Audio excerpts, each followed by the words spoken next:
Welcome to the second episode of This Is How You Do It, the new mashup series from The Guilty Feminist and Media Storm.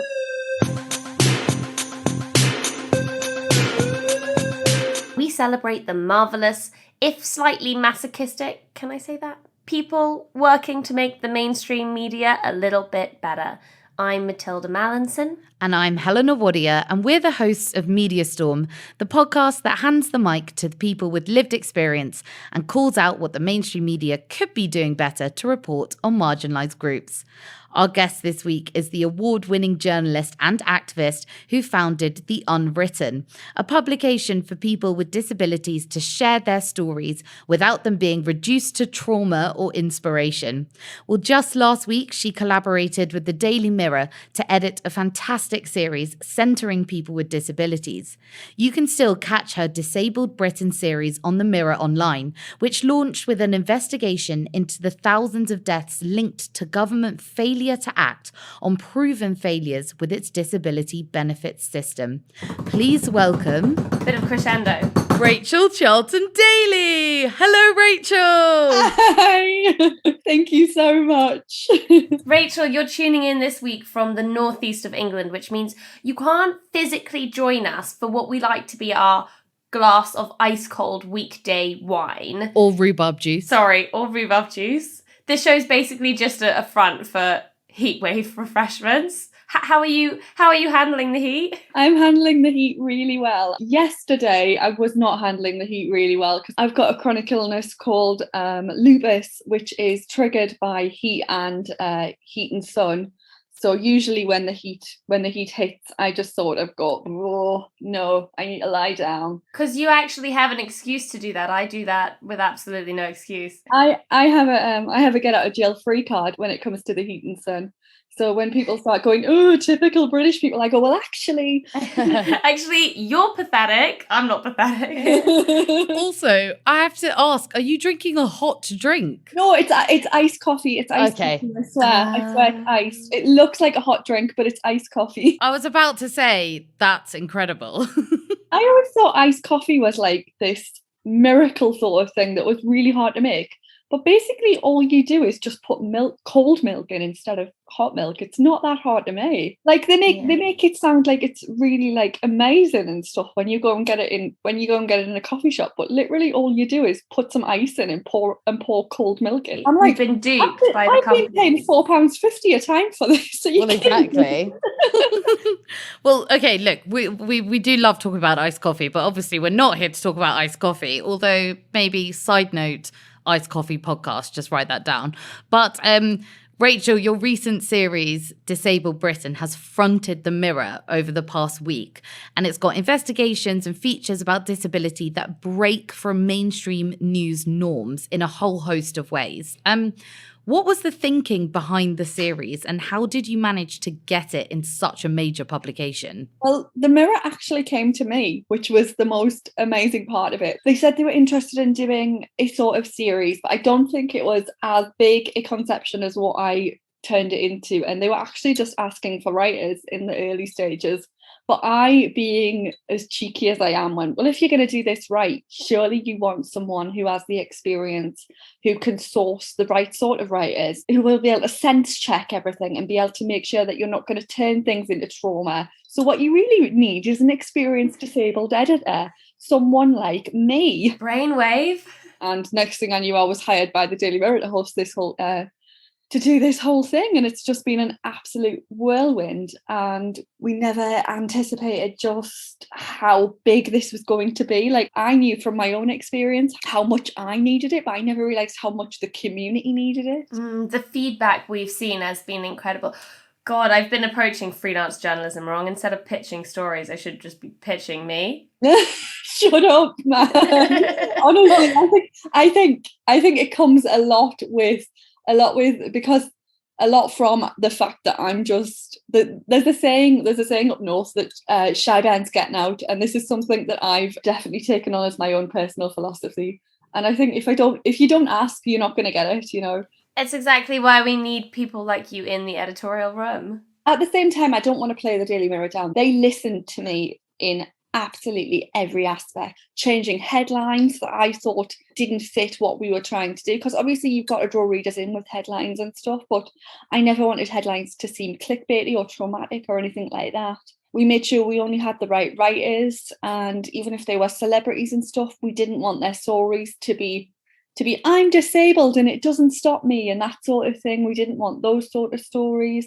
Just every single aspect the Daily Mirror listened to us, like even up until the name, like there was parts where we were still using language like people with disabilities and stuff like that, where disabled people don't really like the term people with disabilities because it takes away our personhood, you know. It's just how much they listen to me, and I just never expected it because I've never experienced that as a disabled person. And it's Wow, just like that says a lot. I've worked in this industry for 5-6 years, and I've never experienced that as a disabled writer. I've worked for so many publications who've used my trauma for their own clickbait, and it's been amazing, like, to work with them. Something that felt really different to me about your Disabled Britain series to other mainstream coverage of disability I've seen was the imagery. We loved the imagery you used, me from a style perspective mostly. But what was the kind of picture that you were trying to paint, and who were the photographers that you trusted to deliver this? So one of the main photographers on the series was a really good friend of mine, Shona Cobb, and she is a disabled photographer herself. And that was really important to us. We wanted, like, as I said, we wanted everyone where possible to be disabled. We didn't want the images to be of disabled people looking sad and disabled and sick kiddies and super inspirational photos of disabled kids running marathons and stuff like that. We wanted them to be real people. We wanted them to be real people living their lives. And, you know, disabled women especially, are fashionable people. We are people who are happy and comfortable in our skin. So when we had Amy walking around the streets with Ava, we had her in a gorgeous dress, and we had Ava in a lovely bow tie.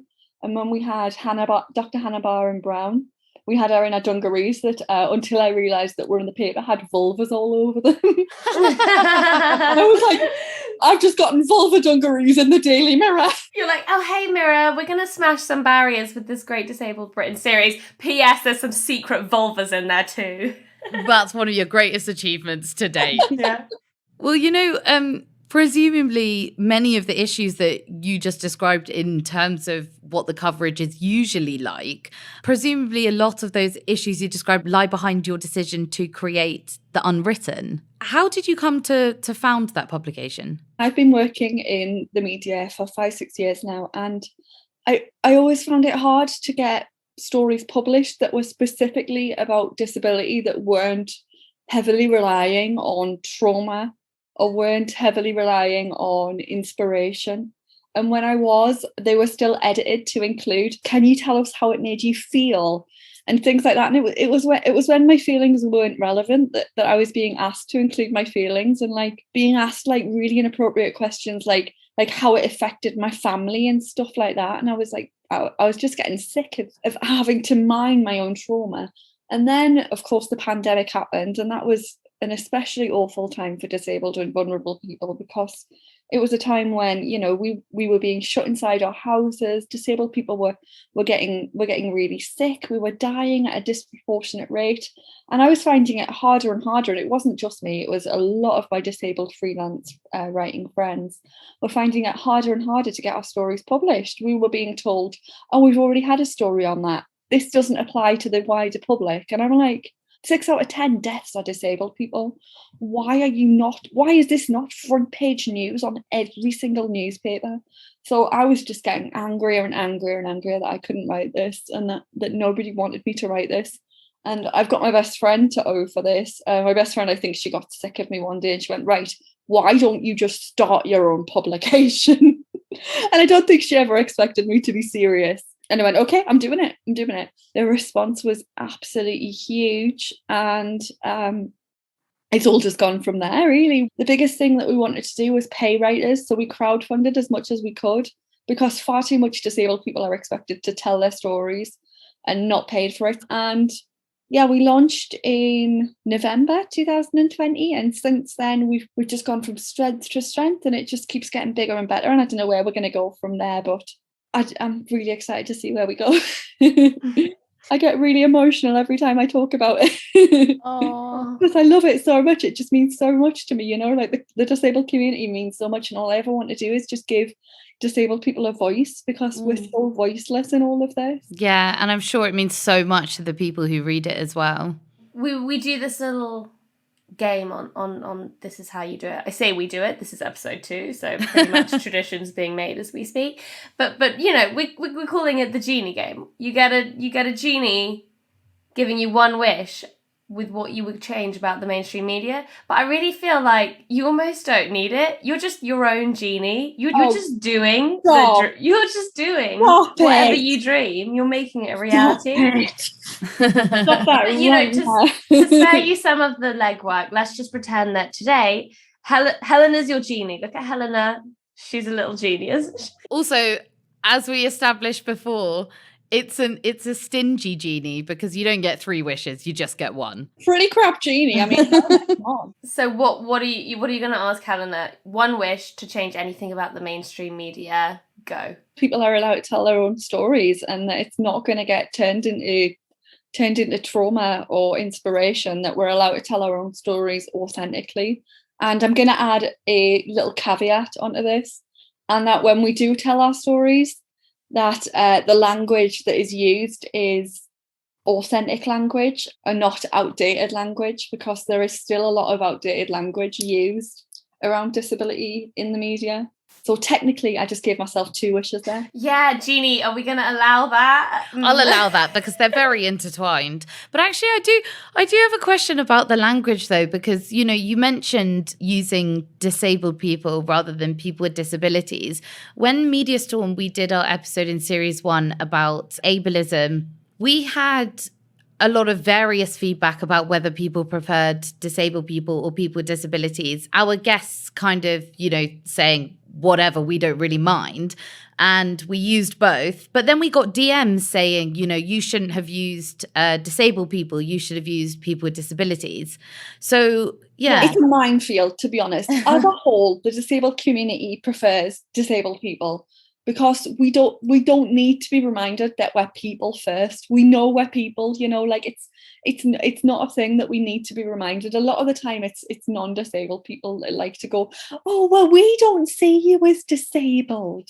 You know, right. It's one of those sort of things. But at the same time, there are different people with different conditions who prefer to use that language. So it's always best to ask. Well, Rachel, maybe you can tell us about your favourite story you've ever reported on or curated or edited. My favourite story I've worked on is when I worked on a story for HuffPost about disabled users of TikTok. TikTok approached me originally because they had a series, I think it was like their top 10 or something, and there was disabled people involved in it. And I thought, oh yeah, this is great. Well done for all your inclusivity, TikTok.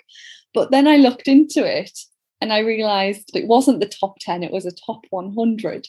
And there was only 4 people who were disabled involved in the top 100. And then as I was talking to disabled people, I was finding out all these terrible things about TikTok, how they were shadow banning disabled people instead of blocking and disabling accounts that were abusing disabled people. Basically, they make it so people can't see your account, and they thought it was a way to protect disabled users instead of deleting the accounts of people who were abusing them. Oh, how patronizing. And then in some cases, when the disabled users were standing up and fighting what TikTok were doing, they were deleting the disabled users' accounts. Victim blaming.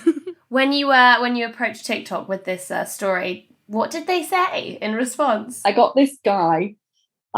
I don't think his name was Dan, but I want to say his name was Dan because he was such a Dan. Yeah, I can picture him already. Sorry, all the Dans out there, we love you. But I said I'm not available for phone calls. I was like, it's quite late. I'm sorry, I'm not available for phone calls. He got in my number somehow. He kept ringing me to give me a statement over the phone, even though, like I said, please send me this statement.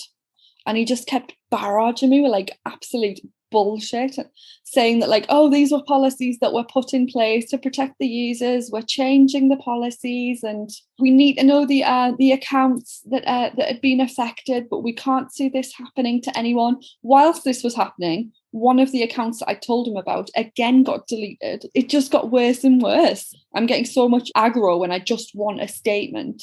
Dan sent me a statement by email, really patronisingly, and we ended up using like just a sentence. But that is how you know when you found a story, when they call you up on the phone to tell you that you don't have a story, we're changing it, there's no story, but they're like, we're going to call you like 15 times just to tell you that there's no story here, okay? Like, did you compute? There is no story here. Nothing we are worried about. They did eventually end up changing some of the policies around harassment on TikTok. I mean, I can't officially take responsibility for that, but they did change some of the policies around harassment. But it's ridiculous. It really is. All the while they were bragging about how many unique users they had on TikTok and stuff, and I was like, yeah, it's great you've got all these unique users, but half of them are pricks. How many of those are telling women to get their tits out and go kill themselves, you know? Well, exactly. And I think that is a good space for us to take a little break, have a little sip of iced coffee or maybe something stronger after that. And we'll be back in just a few seconds. Welcome back to This Is How You Do It. Well, Rachel, in the UK, we're looking down the barrel of a pretty tumultuous times. The Conservatives are choosing our fourth Prime Minister in 6 years, and we hilariously managed 3 education secretaries in as many days. Any hot takes? I just hope that one of them likes disabled people in some way, shape or form and doesn't want us all dead, but I cannot see that happening anytime soon. That's a big ask. It's a really big ask. It really is. Who do you think is the least depressing option? Penny Mordaunt, maybe? I don't know. just because we know the least about her, so it's the least damaging information about her. For real, kind of what would be the immediate policy that you think needs implemented in terms of helping disabled people? I know that there are so many in this country, but what would be the immediate one? We need an overhaul of the benefit system. And we need just more. We need more in the benefit system, but we also need how the benefit system is assessed. At the minute, the benefit system is more about proving you're disabled. Benefit assessments should be done by trained professionals, and at the minute they're not. Who is doing the benefits assessment? They're basically just paid assessors. They're not trained doctors who do them, you know, and you don't have to have any sort of knowledge about disability or medicine or any sort of illnesses to actually do the assessments. You're given just a checklist. It's not viable, especially for chronic illnesses, because you're asked things like how far can you walk and how many hours can you work and things like that. And yeah, I could probably walk quite far on my good days, but on my worst days, I can barely get out of bed, you know. And what are you asking me to assess here? And there's just not a good assessment process, because if they see you on a good day, they're going to write down on the form, she looked healthy. Right. Well, Penny Mordaunt, if you're listening. Yeah, get it sorted, Penny. You're probably not going to, though. Get it sorted. Rachel Charlton-Dailey, thank you so much for joining us on This Is How You Do It. Where can people follow you, and do you have anything to plug? So I am on Twitter and Instagram, Rachel C. Dailey. Please go and follow The Unwritten, which is at The Unwritten Pub on Twitter and Instagram, and theunwritten.co.uk. We are still crowdfunding at The Unwritten. The Mirror series is still online if you look for Disabled Britain and The Mirror. And I think that's about everything that I've got to plug.